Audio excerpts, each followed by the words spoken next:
because it's bringing individuals from different industries, from different companies that understand the need to have the strategy, to have these conversations, to use AI. Back in the day when computers first came out, it was considered a very manual and tedious job. And so most computers were women who would do the math problems and the equations that were necessary to solve whatever business problem was occurring. So it's ironic to me that it's shifted so far now. It's a great title, isn't it? Because it doesn't tell you anything. Of course. So Trustworthy AI, I'll break it down a little bit. Trustworthy AI is the framework of using AI in a responsible, trustworthy manner. The shorthand I like to describe, it's asking not only, can I use this AI, but should I? What's your favorite piece of data? I have never gotten asked this question. This is a fun one. The first thing that popped into my mind, and this is silly, is how many emails do I have to respond to? No way. ¿Por qué los negocios importan? ¿Quiénes lideran las empresas? ¿Cuál es la clave para motivar a un equipo? Hace un año nos surgieron estas 3 preguntas y decidimos lanzarnos al agua, tocar puertas y tener conversaciones de calidad con líderes y lideresas que inspiran. Hemos creado una comunidad activa que quiere contar las cosas desde otro punto de vista y que quiere mostrar el lado humano de los negocios. Somos Revista C-Level, negocios que importan, líderes que inspiran. ¿Qué esperas para sumarte?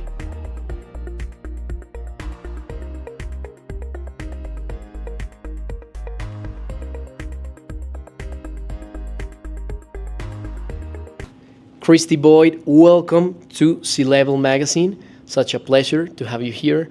How do you find Bogota, Colombia nowadays? Oh, it's absolutely beautiful. It's my first time here, and so I'm loving getting to see the city, getting to meet some of the people, and excited to be talking to you and to the C-Level Magazine audience as well. Well, we're going to talk about an important event that is Hello Data Colombia, AI at final. Let's talk about its importance. Why it's so important nowadays to talk about AI in enterprises, the public and private sector? It's a very exciting event. It's the second time we're doing this event. Last year we had over 200 participants across the industries. This year we're expecting to have as many and more. And the beauty of this event is it's so relevant to what we're seeing happen. Across enterprises, across medium-sized, small-sized businesses, AI is becoming more and more used, and there's more and more awareness of how AI and generative AI can contribute to the businesses. There's also more awareness of the need for a strategy for how do you use your AI. But you don't want to just throw it in and hope it does some magic. You want to have a plan. And so the beauty of this event and why I'm so excited to be a part of it tomorrow, or be a part of it, is because it's bringing individuals from different industries, from different companies that understand the need to have the strategy, to have these conversations, to use AI responsibly, strategically, for efficiency and productivity, together in a room to converse, to share ideas, and learn best practices. Do you think that AI and its purpose nowadays is something like a new language for companies, like to generate strategies, plans, and activities nowadays? It's funny because AI has been around for a long time. It's not a new technology. It's been around since the 50s was the initial mentions. It's been in production. SAS has had it in production for 27, 28 years now, easily, if not more. And so it's funny that it's a new language in a sense that certain departments used to be very familiar with it, right? In the financial sector, for example, anti-money laundering technology has been using various AI systems, neural networks, et cetera, for a long time, and those teams were very familiar with it. But now, because of how accessible certain types of AI have become and how easy they've become to interact, the conversation has grown. Okay. And so more people are now using this language and talking in the language of AI and recognizing the benefits that it can bring to the organization. And so I find it very entertaining and very fun that there's some people who have been doing AI for 30 plus years in the conversation, and there's also individuals coming in who see the possibilities of it now and joining it newer too. Kristi, nowadays we use AI for everything with ChatGPT, Gemini, and other ones in the market. You work as Trustworthy AI Specialist. Yes. What is that? It's a great title, isn't it? Because it doesn't tell you anything. Of course. So Trustworthy AI, I'll break it down a little bit. Trustworthy AI is the framework of using AI in a responsible, trustworthy manner. The shorthand I like to describe, it's asking not only, can I use this AI, but should I? It's building an AI system that's going to be aligned and consistent with the values that I have. So, for example, for SAS, for us, it's human centricity, transparency, inclusivity, privacy and security, robustness, and accountability. Those are our principles.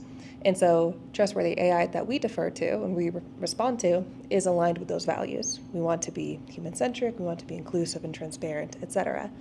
So my role as a trustworthy AI specialist is to help the company and our customers think about how to use AI in alignment with those values. How do you govern your AI in a way that's going to be transparent, in a way that you're going to be accountable for the risks, in a way that you respect the privacy of individuals, being all individuals, you're inclusive, in a way that's really human-centric. So do you think that in the next few years, we're going to have special AI for companies where the employees can use this special AI to do all their jobs and not depend on great AIs that are on the market? That's an interesting question. I'm hesitant to ask or respond directly because if you were to ask me 5 years ago the same question, I would not have predicted ChatGPT. I don't think a lot of people would have necessarily. Or DeepSeek, right? Yeah. There's so many new models. So caveat a little bit, it's hard to be a fortune teller. But I do think we're going to see more and more is companies developing and using agentic AI systems for very specific tasks to help efficiency, to help gain productivity for their employees, to simplify some of those kind of frustrating admin tasks, to simplify the tasks that AI systems can do better than humans, and really complement the human ability to think creatively, to think outside of the box, and to enable employees to have more space in their day-to-day to do the meaningful work. So I think we're going to start seeing more of that. I expect to see more companies recognize the need to govern their AI.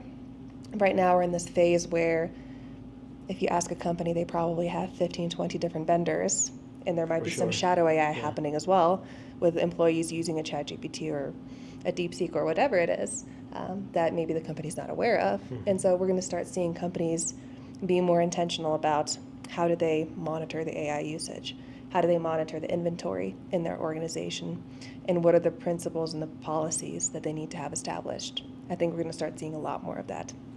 This topic is very important because it has a central keyword, and it's ethics. So when we talk about AI, we talk about human behavior, we talk about well-being, the human perspective about technology, and how we can manage these three perspectives in one word. So the ethics is like the basis for using technology nowadays. You are an expert in this topic. Let's talk about the importance of this keyword in emerging countries like Colombia. Ethics is such a loaded word because depending on who you are, you either get very excited or you get very bored, or you just get scared and you don't want to talk about it. The reality is that everything we do has an ethical context. There is no action that's outside of ethics. Sometimes we're aware of it, sometimes we're not, right? There's either awareness that when I walk down the street and I cross the road where I'm not supposed to, there is an ethical context for that. Am I aware of it or not? Very illegal action. Exactly. Nowadays. Exactly. But then you get into the conversation about how do you define ethics for context and the awareness and recognition that, especially for international companies or international organizations, the ethics of different countries sometimes differ. There's a lot of shared frameworks, human centricity, humans matter, right? There's a lot of shared care for each other typically, but the details change. And so what we're seeing more and more is this need to be specific about what do you value? When you say ethics, what do you mean by that? And be aware that if you're not choosing an ethical framework to operate in, if you're not choosing an ethical framework to be deploying your AI systems intentionally, that framework is being chosen for you accidentally. And that's where the conversation about what are the values of the company come into play. Because ethics is not new. It's not new to any of us. Yeah, of course. Right? We've had values, we've had ethical codes for a long time. And so this is not new. This is taking what we've been saying is the value of our organization and translating it into technology. If you say your organization values being dependable, as an example. Well, how do you use technology in a dependable way? How do you use technology in a way that's not going to, or AI system in a way that's not going to disrupt your clients, disrupt your business? If you value being inclusive, how do you make sure that all technology you use is accessible to individuals with disabilities? And so really the piece of ethics, it's old as time.